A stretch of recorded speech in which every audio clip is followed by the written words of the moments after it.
Buenos días muchachos, vamos a comenzar hoy con el primer ejercicio del tema de energía de formación. En realidad va a ser el único que vamos a hacer ya que va a tratar acerca del segundo teorema de Castiliano y vamos a ver que la metodología de aplicación de este es bastante sencilla. Comencemos. Vamos a tener esta estructura, básicamente son tres barras AB, BC y CD y una barra curva DE, una estructura isostática como hemos venido trabajando hasta ahora. Y lo que queremos hacer es hallar el desplazamiento vertical del punto C, aplicando obviamente el teorema de Castiliano y despreciando deformaciones por esfuerzos axiales importantes. Sabemos que nos dan como único dato que el E por I de todas las barras es constante y es 2 por 10 a la 6 kilogramos por centímetros cuadrados. Comencemos. Bueno, ¿qué es lo primero que tenemos que hacer? Si nos piden hallar la deflexión del punto C usando el teorema de Castiliano, vamos a recordar que dice este teorema. Y este teorema nos dice que la deflexión en cualquier punto se puede hallar aplicando la derivada parcial de la energía de formación en función de una fuerza P que va a estar aplicada en el sentido y la dirección del desplazamiento que queremos hallar. Entonces, ¿qué vamos a hacer para aplicarlo a este problema? Si queremos hallar la deflexión vertical de C, lo que debemos hacer es simplemente aplicar una carga P, cual sea una carga P vertical, es decir, una carga vertical y puntual además en C. ¿Qué ocurre? Vemos que en este problema ya tenemos una carga ahí aplicada, que es la carga de 2 toneladas. Entonces, ¿qué es lo que debemos hacer para aplicar el teorema de Castiliano de forma correcta? Lo que haremos es sustituir estas 2 toneladas por una carga P genérica, que no sabemos cuál es su magnitud, como si no lo supiéramos. Simplemente diremos que P va a ser una carga puntual aplicada aquí y quitaremos la de 2 toneladas.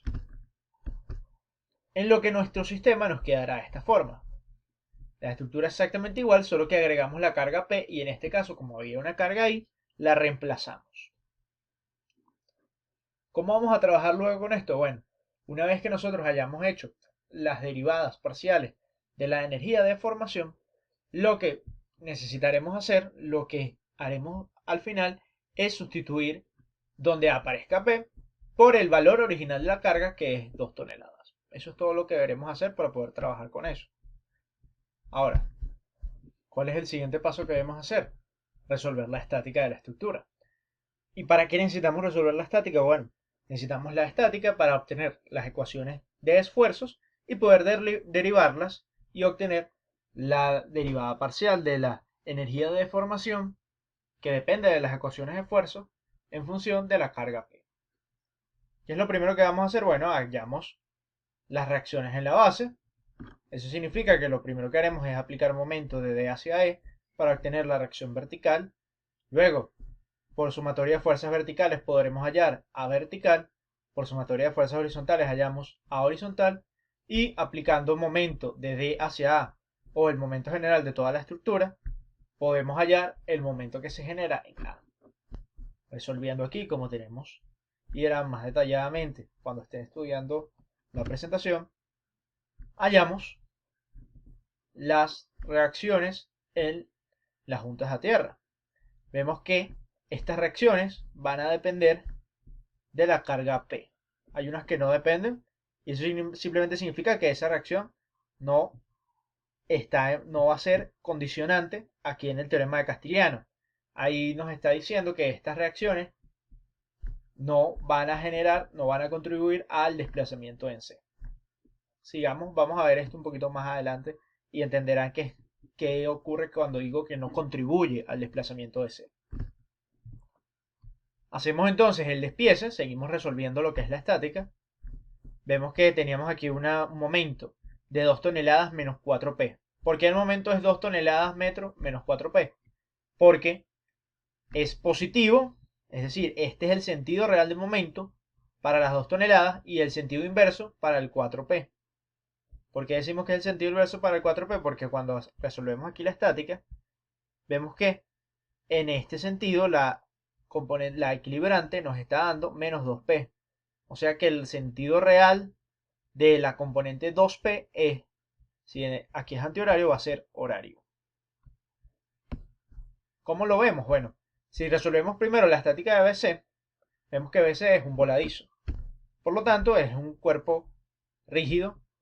Un cuerpo rígido, no, disculpen. Un cuerpo que ya es estático, isostático, que ya podemos resolver de forma directa.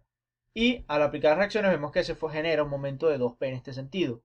Pasa al nodo 2P en sentido contrario, que vemos que es el mismo sentido que pasa este momento de 16 toneladas metro por 2P. Pero al tener el signo negativo de este lado, sabemos que el verdadero sentido de este 2P es sentido contrario y por lo tanto se contrarrestan y está en equilibrio en función de la carga P. ¿Qué descubrimos además? Si seguimos haciendo el despiece de nuestras barras, vemos que ni la barra BD ni la barra DE, ninguno de sus esfuerzos van a depender de la carga P. Por lo tanto, el desplazamiento o los esfuerzos generados en estas barras BD y DE no contribuyen al desplazamiento de C, es decir, C se va a desplazar verticalmente así existan estas dos barras o no. No importa lo que pase en estas dos barras. Con las cargas que tiene actualmente. ¿Qué más nos damos cuenta? Bueno, algo que tienen que tener ustedes claro de cuando vieron estática es cómo se generaría los diagramas de esfuerzo en un miembro curvo. Puede ser que eso les salga en el parcial.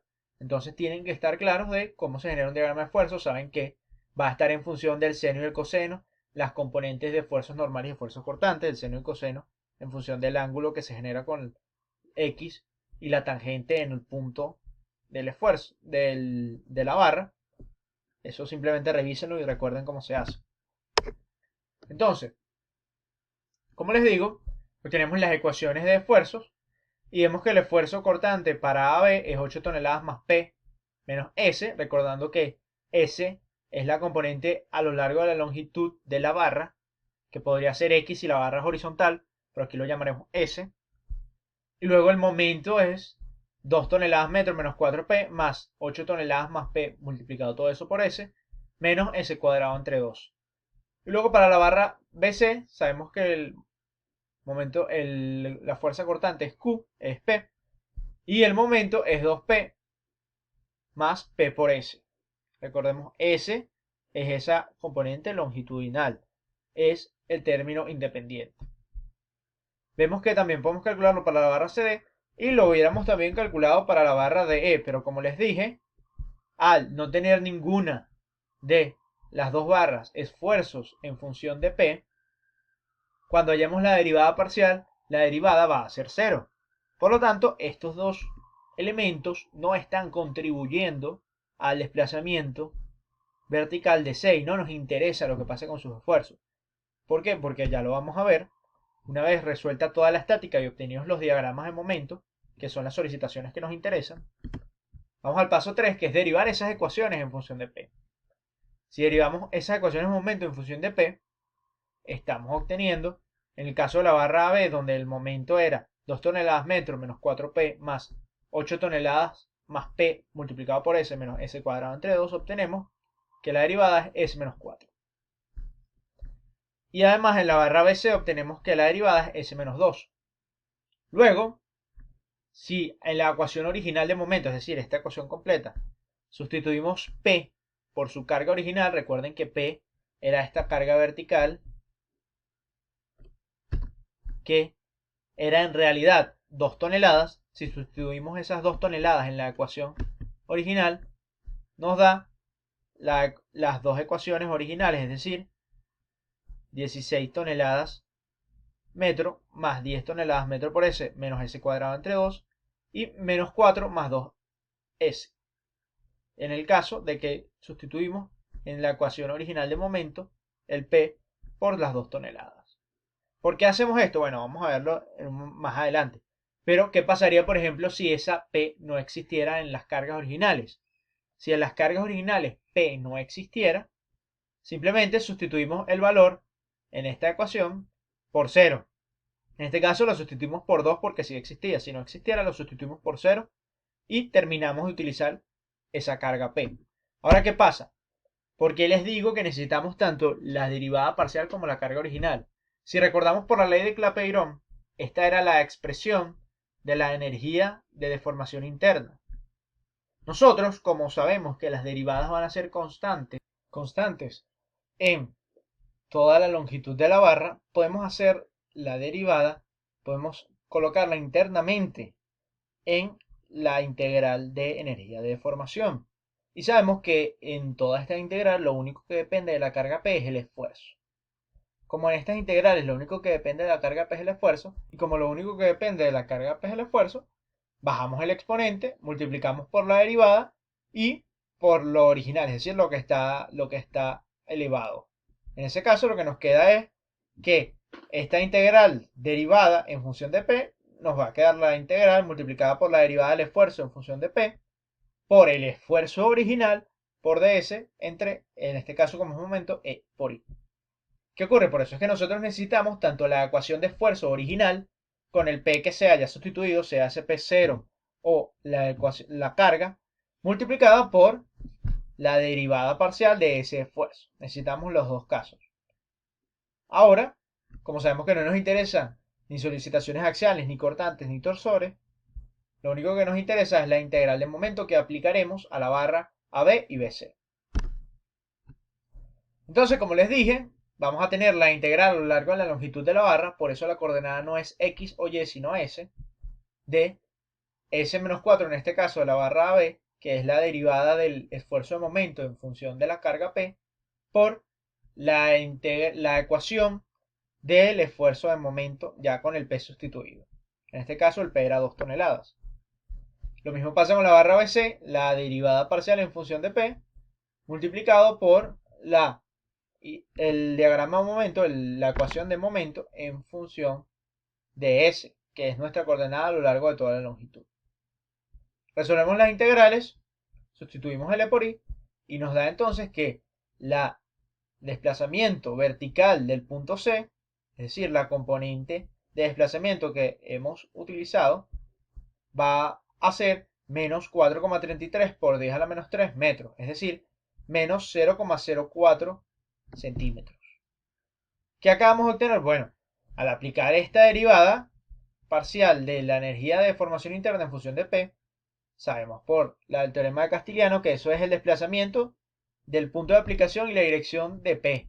Y como la dirección y el punto de aplicación de P era C y era una carga puntual vertical, lo que obtuvimos fue el desplazamiento vertical de C. ¿Y qué pasa? ¿Por qué nos da negativo?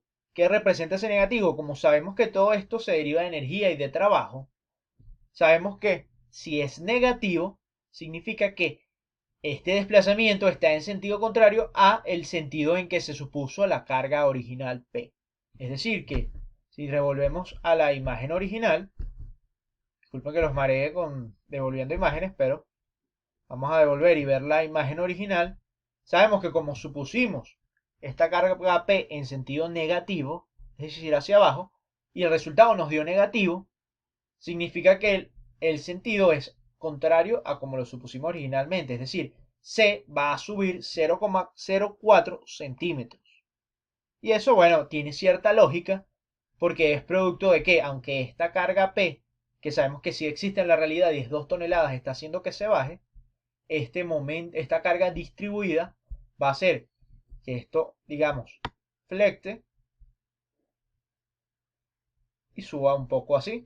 Recordemos que esto aquí, esta barra, disculpen, de D, junto con el apoyo en la barra de E, va a evitar que él baje, que me baje un poco, no completamente, pero lo que va a resultar finalmente es que se deforme algo parecido a esta forma, donde aquí suponemos que esto funciona algo similar a un apoyo, y por eso es que C al final está subiendo, porque la carga de 2 toneladas, que en realidad es P, aunque hace que baje, es mayor la influencia de esta tonelada, de esta carga distribuida de 1 tonelada. Vemos que entonces es bastante sencillo la aplicación del teorema de Castiliano para resolver o encontrar deformaciones en estructuras. No hace falta, como para el teorema de trabajo virtual, utilizar dos sistemas y resolver dos estáticas. Entonces es muy útil y, aunque no permite la aplicación de cambio de temperatura ni asentamientos en los apoyos, en la mayoría de los casos no consideramos este tipo de solicitaciones.